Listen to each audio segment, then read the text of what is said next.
할렐루야. 오늘도 주의 말씀 앞에 함께 서게 되어 여러분 모두 주의 이름으로 축복합니다. 하나님 말씀 아가서 4장 10절입니다. 내 누이 내 신부야 내 사랑이 어찌 그리 아름다운지 내 사랑은 포도주보다 진하고 내 기름의 향기는 각양 향품보다 향기롭구나. 아멘. 오늘은 최고의 사랑 다섯 번째로 신랑과 신부라고 하는 주제로 말씀을 같이 나누도록 하겠습니다. 오늘 새벽에 처음 보신 분들은 갑자기 신랑과 신부 결혼식으로 가게 되니까 좀 많이 거리가 있는 것 같은데 1장에서부터 이 사랑하는 사람들이 서로 애틋하게 만나고 사랑을 나누고 서로가 서로에게 간절한 그런 기대와 소망으로 사모하는 과정들을 잘 이겨내면서 그렇게 왔어요. 그리고 그냥 사랑으로 결혼한 것이 아니라 우리가 3장에서 보았던 것처럼 내 마음으로 사랑하는 자, 내 마음으로 사랑하는 자를 3장 1절부터 5절까지 5번씩 매 절마다 말할 때마다 말끝마다 내 사랑하는 자, 내 마음으로 사랑하는 자, 내 마음으로 사랑하는 자, 그 마음 네펫이라고 그랬어요. 내 생명으로 사랑하는 사람, 내 생명으로 내 목숨으로 사랑하는 사람, 그렇게 간절함이 있기 때문에 서로가 이제 마음을 모아서 같이 결혼식의 행진까지 보았습니다. 이스라엘 사람들에게 가장 중요한 것 중에 하나가 성전이에요. 근데 그 성전은 나누어지는 그것 구분이 됩니다. 성전 바깥은 아예 구별된 이방인과의 차이고 성전 안에 뜰이 있어요. 그리고 그 성전 안 뜰을 들어가게 되면 성소가 있습니다. 거룩한 홀리 플레이스죠. 그리고 그 성소에서 더 들어가면은 안에 지성소가 있어요. most highly 그 플레이스죠. 그래서 거룩한 홀리 플레이스인데 그 지성소, 그래서 이 전도서 이 성경에 있는 솔로몬의 세 개의 시 중에서 문학 작품에서 말하기를 잠언은 성전에 들어와서 있는 그 뜰에 해당된다라고 그렇게 이야기하고, 전도서는 그 뜰을 지나서 성소, 거룩한 장소에서 그렇게 읽어지게 되는 그런 비유로, 그리고 아가서는 바로 지성소라고 하는 지성소에서 읽어가게 되는, 그리고 지성소의 사랑을 나누게 되는 것으로 그렇게 말을 하고 있어요. 그러니까 그만큼 이 아가서는 깊은 사랑이다라고 하는 것이에요. 그래서 남녀 간의 사랑을 모토로 하고 있지만 그것은 교회와 그리스도의 사랑으로 우리가 확인한다고 이야기를 드렸어요. 이 솔로몬 평화란 뜻이죠. 샬롬이고 그 여성명사 술람미의 그 여인의 사랑을 같이 나누고 있어요. 그런데 이 술람미 여인은 시골이었죠. 저 레바논 이스라엘 북쪽에 있는 그곳에 산간 벽촌에 사는 자에게 이 솔로몬이 자맹차 나가서 목자로 가다가 그를 보고 사랑에 빠져서 결국 그 결혼으로 골인하게 되는데, 이제 그들이 결혼을 생각하면서 청혼을 하고 그 신부 집에 황금마차를 보내서 그를 데려오는데, 그 데려오는데 결혼 행진에 가장 좋은 아름다운 솔로몬의 마차, 금으로 은으로 그리고 자수로 모든 사랑으로 수놓은 것들을 가지고 가서 신랑 신부가 이제 같이 오게 되는데, 밤의 어려움들, 결혼식에까지 가게 되는 많은 길에 험한 골짜기와 들을 지나야 될 때 그 마차를, 신랑 신부를 보호하기 위해서 솔로몬의 최정예 군인들, 최고의 정예 군인들 60명이 허리에 칼을 차고 그 마차를 호위하고 오는 것까지 우리가 보았어요. 그리고 마침내 예루살렘에 도착했습니다. 보라, 나의 왕, 나의 연인, 그렇게 하면서 이제 그들이 모두가 다 결혼식에 함께 참여를 하게 되었어요. 우리의 신앙도 하나님의 나라에 가기까지, 그리스도 앞에 서기까지 그 결혼식을 향하여서 우리가 신부로 준비되는 것이고, 많은 어려움이 있어요. 밤의 어려움들이 있을지라도, 광야의 어려움들이 있을지라도, 유혹들이 있을지라도 하나님이 우리를 지켜주신다라고 하는, 하나님 우리를 끝까지 보호하신다라고 하는 그런 믿음을 가지고 우리가 살아가게 돼요. 그래서 시편 34편 7절에 여호와의 사자가 주를 경외하는 자를 둘러 진치고 그들을 지키신도다. 하나님의 사자가 하나님을 경외하는 자들을 분명하게 지키신다. 그래서 우리는 담대함을 가지고 있어야 돼요. 하나님이 우리를 구원하시고 그냥 놔두지 않고 보호하신다. 베드로전서 1장 5절에 너희는 말세에 나타내기로 예비하신 구원을 얻기 위하여, 이 말세는 그리스도의 초림부터 재림까지라고 그랬어요. 그래서 그 구원을 얻기 위하여 믿음으로 말미암아 하나님의 능력으로 보호하심을 받았느니라. 우리는 그냥 있는 것이 아니라 하나님의 능력으로 보호하심을 받고 있기 때문에 담대하고 두려워하지 말고 이와 같은 하나님의 은혜를 담대하게 선포해야 돼요. 그래서 마귀를 대적하는 것이고 유혹을 이겨내는 것이고, 그렇게 하나님의 능력이, 하나님이 우리를 상속자로 불러주셨는데 그 상속자가 잘못돼 버리면 안 되는 거잖아요. 그래서 하나님이 보호하신다라는 그런 믿음으로 우리가 살아가는 것이고, 또 히브리서 1장 14절에도 구원 얻은 자들 위하여 천사들이 구원 얻은 자를 위하여 그들을 수종들도록 섬기도록 보내셨다라고 그렇게 이야기하고 있어요. 그래서 우리는 영적인 그런 하나님의 말씀을 믿으면서 담대하게 어떤 밤의 어려움도 하나님이 지켜주신다. 이제 드디어 4장으로 와서 그 결혼의 그 허니문을 사랑을 함께 나누는 내용입니다. 1절에 보게 되니까 사랑을 하면서 결혼식에 이제 함께 들어오고 있어요. 신부가 그 결혼식에 하면서 면사포를 쓰고 너울을 쓰고 그렇게 장식을 하고 들어오고 있는데, 신랑이 너무 기뻐서 그 신랑이 신부를 찬양하는, 그리고 사랑하는 그런 찬가예요. 1절에 내 사랑 너는 어여쁘고도 어여쁘다 라고 그렇게 이야기해요. 오늘 4장에서는 3번씩이나 어여쁘다, 어여쁘다, 아름답다 라는 표현을 하고 있어요. 그러니까 이것을 신랑이 신부를 향할 때 그런 마음이지만 정확하게는 그리스도께서 우리를 바라보는 시각으로 보면 우리는 더 풍성한 은혜가 있는 거죠. 내 사랑, 그리고 너는 어여쁘고도 어여쁘다, 가장 예쁘다라는 것이죠. 아름답다. 너울 속에 있는 이 너울은 신부가 신랑 될 사람에게만 쓸 때 너울을 쓰게 되고 있습니다. 그래서 리브가가 오면서 멀리서 이삭이 그가 양치고 있을 때 그를 바라보면서 저 사람이 누구냐, 나의 주인입니다 라고 하니까 리브가가 면사포를 쓰게 되는 것처럼 이 너울은 신랑 앞에서만 쓰게 되는 거예요. 그래서 그 너울을 지금 쓰고 오는 거죠. 그 들어오고 있는 너울 속에 있는 내 눈이, 이제부터는 이 신부를 향한 신랑의 노래라고 그러는데, 신부의 신체의 특별한 7 부분을 가지고 그렇게 이야기를 하면서 노래를 불러요. 그러니까 이게 그 당시에 그 사랑의 노래라고 하는 것들을 우리가 이해를 하면 좋겠어요. 지금으로 생각하면 좀 의미가 달라질 수 있지만 당시에 사랑은 항상 그 배경을 가지고 있잖아요. 그래서 내 눈이 비둘기 같고, 내 눈이 비둘기 같다. 그래서 비둘기의 정결함, 순결함을 우리에게 이야기하고 있고, 특별히 이 눈을 먼저 이야기하는 것은, 우리 눈은 밖으로 드러나 있지만 우리의 속을 들여다보는 거잖아요. 그렇죠? 내가 손을 보면서 마음을 알 수 없어요. 내 눈을 볼 때, 상대방의 눈을 볼 때 우리의 눈은 마음의 창이라고 그랬잖아요. 내 마음을 들여다볼 수 있는 것이 바로 눈이다. 우리의 눈이 세상에 얼마나 오염되고 타락되고 보지 못할 것 보고 그렇게 하면서 눈이 힘들어지는지 몰라요. 그래서 어린아이들의 눈동자를 보게 되면 얼마나 수정같이 막죠. 그래서 주님, 우리의 눈이 회개함으로써 정화돼야 되고, 보지 못할 것 끊음으로써 정화돼야 되고, 정말 우리의 눈이 주님 보실 때 속이 다 들여다 보이는 것이기 때문에, 그래서 그 눈이 비둘기같이 정결하고 아름답고 순전하다라는 그런 표현을 하고 있어요.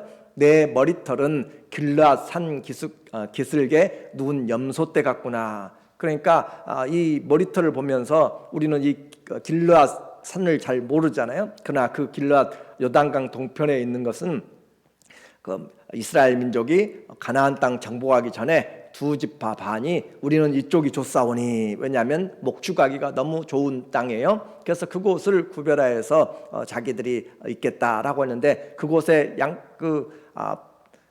이 염소들이 누워 있어요. 쭉 많이 이렇게 때로 누워 있는 것, 그것은 바로 그쪽에 있는 염소들은 털이 길고 검은 털, 그리고 많은 것들이 있어서 윤택하다, 머리숱이 많고 길고 아주 새카맣다라는 것이에요. 검은 염소. 그래서 이와 같이 그를 노래를 부르고 있고, 또 7개 중에서 4장 2절에 보면 내 이 치아를 지금 설명해요. 내 이는 목욕장에서 나오는 털 깎인 암양, 곧 새끼 없는 것은 하나도 없이 각각 쌍태를 낳은 양 같구나 라고 하면서 치아가 가지런하게 다 같이 있는, 그래서 아름답고 하얀 치아를 그렇게 솔로몬이 칭찬을 하고 있어요.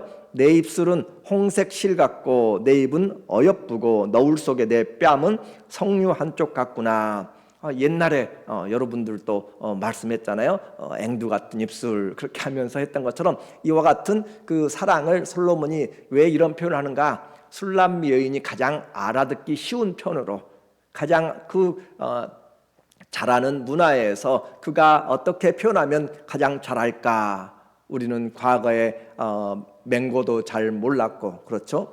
그런데 그런 표현들, 그 신부가 가장 잘할 수 있는 표현들을 써서 길르앗산지라든지 아니면 이런 홍색실, 석류 한쪽 모든 것을 통하여서 사로잡고 있는 그의 입술과 두 볼은, 너울에 가려진 두 볼은 부드럽고 석류같이 아주 붉고 광채가 난다라고 하는 것이고, 그리고 또 마지막으로 4절 5절을 보면 내 목은 무기를 두려고 건축한 다윗의 망대는 높이 올려서 타워죠. 그리고 적들이 오는 것을 보면서 공격하게 되는 것을 말하고 있는데, 그와 같이 내 목은 아주 길고 아주 목선이 아름답다라고 하는 거예요. 그렇게 해서 다윗의 망대, 그 방패를 둔 것처럼 그것은 안전하고 든든하다라고 하는 그런 표현으로 이야기를 하고 있습니다. 그리고 7번째로 내 두 유방은 백합화 가운데서 꼴을 먹는 쌍태 어린 사슴 같구나라고 그렇게 이야기하면서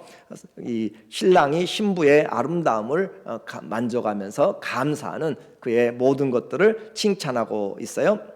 그래서 그 아름다운 것은 먼저 그 내면에서 나오는 아름다움이죠. 우리는 1장에서 봤어요. 술람미 여인이 햇빛에 걸려가지고 피부도 도시의 여자들과 같지 않냐고, 도무지 보기가 그렇게 깨끗하지 않고, 그런데 그는 이 솔로몬의 눈에는 가장 아름다운 사람으로 이렇게 보여주고 있다라고 하는 거죠. 그 솔로몬의 칭찬을 7절에 다시 한번 이야기해요.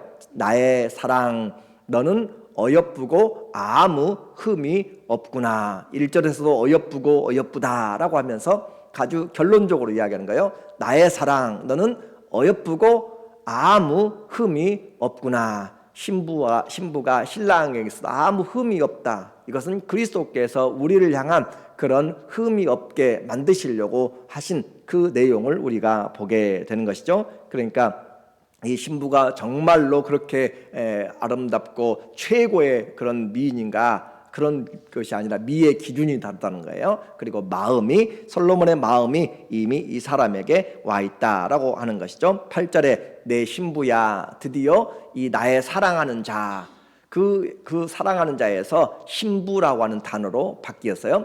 내 신부야, 너는 레바논에서부터 나와 함께하고 레바논에서부터 나와 함께 가자. 아마나와 스닐과 헤르몬 산 꼭대기에서 사자굴과 표범산에서 내려오라. 이 말은 이제 너는 더 이상 그런 향촌 시골에 그곳에서 있지 말고, 지금 몸이 예루살렘에 와서 결혼하는데 마음이 그곳에 있지 말고 마음까지, 이 몸도 마음도 함께, 나와 함께 이곳에서 온전한 사랑을 이루자. 결혼은 온전한 하나됨입니다. 그래서 혹시 마음속에 옛 집이 있다면 그것은 이제 놔두고 나와 함께 가서 사랑을 누리자라고 이야기하고, 신부에 대한 이 사랑의 신랑의 사랑은 더 한층 발전을 하게 돼요. 관계적인 측면이죠. 4장 10절에 내 누이, 내 신부야. 자, 내 사랑하는 자에서 신부로, 그리고 누이로 그렇게 발전하고 있습니다. 신부는 사랑의 깊이를 이야기하고, 또 이 내 누이다라고 하는 것은 혈육이잖아요. 친밀함에 대한 표현을 이야기를 하고 있어요. 그래서 이것이 영적으로 육적으로 신부로 가장 가까이 있다라고 하는 것을 지금 표현해 주는 내용이죠. 그래서 이 솔로몬에게 술람미 여인은 신부이자 사랑하는 가족, 친밀한 누이 같습니다. 연인들이 형제 자매처럼 이야기하는 것은 고대 근방에서 그런 친밀함의 그런 일반적인 특성이에요.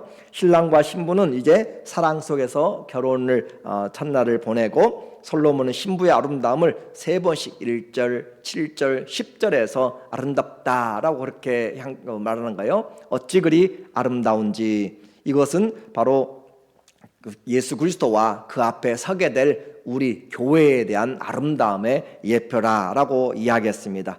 그래서 주님이 우리 그리스도의 피로 우리를 점도 없고 흠도 없이 만들어 가시는 과정을 우리에게 말해줘요.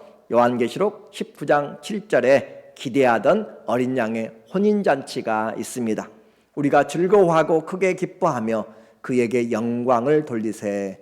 어린 양의 혼인 기약이 이르렀고 그의 아내가 자신을 준비하였으므로, 아내가 자신을 준비했다. 그래서 신부의 준비를 하게 되는 것이고, 성숙한 자로, 정결한 자로 그렇게 준비되는 것이에요. 그에게 빛나고 깨끗한 세마포 옷을 입도록 허락하셨으니, 이 세마포 옷은 성도들의 옳은 행실이로다 하더라. 자, 우리가 결혼식에 가게 될 때 우리가 입게 되는 그 세마포를, 그것은 우리 자신의 거룩한 행실로 만들어진 것이다 라고 이야기해요. 그러면 이제 한번 생각해 본다면, 신부가 준비돼서 오는데 그 세마포가 더럽고 또 보기에 흉하다면 그것은 합당한 그런 결혼이 되지 못할 것이죠. 그래서 깨끗한 세마포를 입도록 허락하셨다. 우리가 준비한 것을 입도록 허락하였다는 것이에요.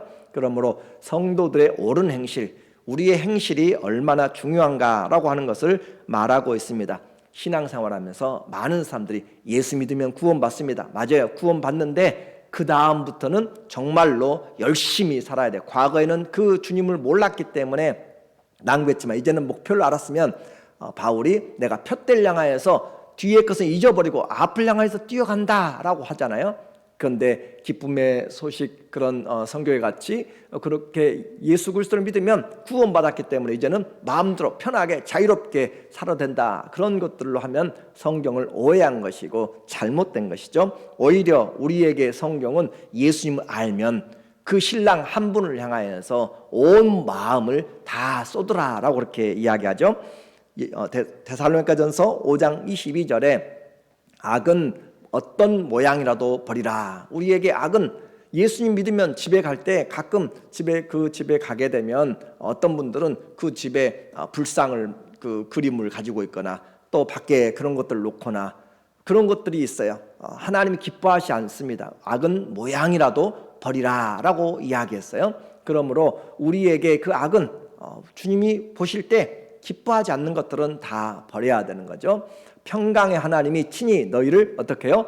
온전하게 하시고. 평강의 하나님, 우리 주님 우리에게 그리스도 안에서 평강을 주고 하는데 온전하게 하시고 거룩하게 하시고, 또 우리의 온 영과 혼과 몸이 우리 주 예수 그리스도께서 강림하실 때까지 흠없게 보존되기를 원하노라. 자, 예수님 믿으면서 마음이 힘들고 어렵다고 술로 마약으로 그렇게 달려가면 안 되는 것이에요.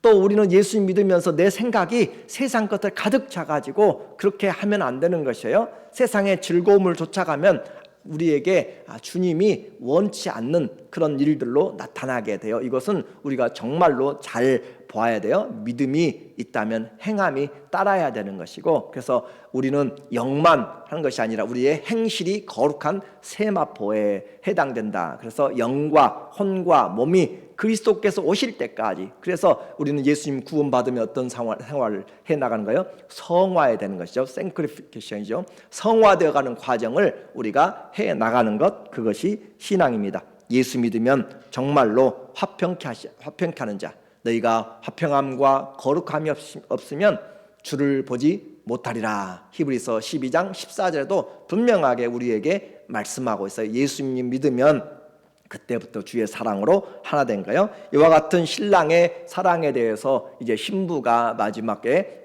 그의 신랑을 초대하고 찬양하는 내용이 16절에 나옵니다.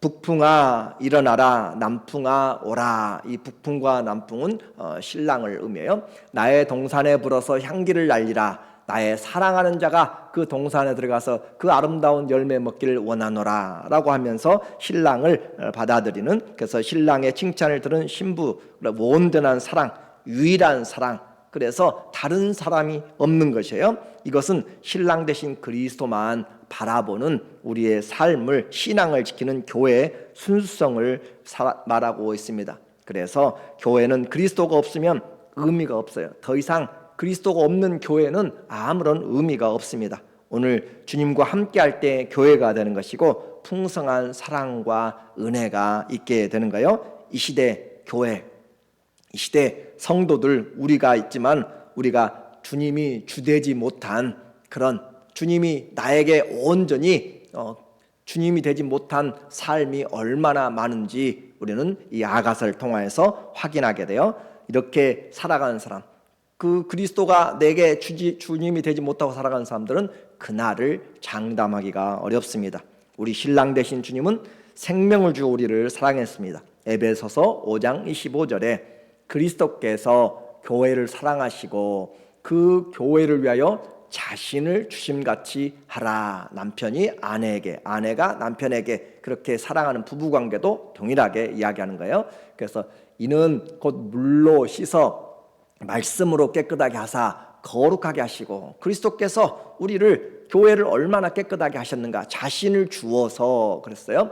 자기 앞에 영광스러운 교회로 세우사 티나 주름 잡힌 것이나 이런 것들이 없이 거룩하고 흠이 없게 하려 하심이라. 자, 우리는 이제 그리스도의 신부로 준비되어 가는 과정이에요. 그 어느 것도 그리스도와 이 사랑 사이에, 아담과 하와 사이에 들어가면 안 되는 것처럼 그리스도와 이 교회 사이에 아무것도 들어가면 안 되는 것이에요. 이것이 영적 간음이죠. 부부간에 다른 것이 들어오게 되면 영적인 간음인 것이에요. 바울은 이 우리를 바로 신랑 되신 그리스도에게 정결한 처녀로 중매하려고 그렇게 말씀을 가르치고 교육을 하고 있어요. 고린도후서 11장 2절에 내가 하나님의 열심으로, 하나님이 주신 열심으로 너희를 위하여 열심을 내노니 내가 너희를 정결한 처녀로 한 남편인 그리스도께 드리려고 중매함이로다. 그래서 우리를 잘 말씀으로 양육하여서 하나님이 뭘 원하는지, 그리스도께서 뭘 원하는지, 우리의 행실이 뭘 가져갈 수 있고 뭘 가져가지 못하는지 그렇게 부지런히 가르쳐서 정결한 처녀로 주님에게 드리려고. 그러나 뱀이 그 관계로 하와를 미혹한 것 같이 너희 마음이 그리스도를 향하는 진실함과 깨끗함에서 떠나 부패할까 두려워하노라. 그 고린도 교회 얼마나 죄가 많았는지, 그래서 바로 두려워한다라고 하는 것이에요. 우리에게 주님이 오시는 날, 재림의 날은 최고의 날입니다. 어린 양의 혼인잔치가 있는 날이고 영광의 날입니다. 그날 우리는 그리스도 앞에 서게 될 것인데 우리의 삶이, 우리의 행실을 통하여서 영과 혼과 또 생각과 모든 것들이 거룩함을 쫓아서 주님 앞에 정말 귀한 믿음의, 우리 주님 보시기에 아름답고 그리고 완전하다라고 하는 그런 그날의 영광이 이루어지는 우리의 모든 신앙생활 되기를 예수님의 이름으로 간절히 축원합니다. 아멘. 기도하겠습니다. 하나님 아버지, 흠이 많고 사단에게 붙잡혀서 있었던 우리를 그리스도의 사랑으로, 진노와 허물과 죄로 죽은 우리를 사랑의 하나님의 아들의 나라로 옮겨주셔서 감사합니다. 이제부터 우리의 주가 되신, 신랑 되신 그리스도 앞에 우리의 삶을 모두 내려놓고 주님 보시기에 합당한 것들로, 우리 주님이 기뻐하시고 선하시고 온전한 뜻이 무엇인지 우리의 몸으로 거룩한 산 제사로 드려가는 삶이 되도록 인도하여 주시옵소서. 예수님의 이름으로 감사하며 기도합니다. 아멘.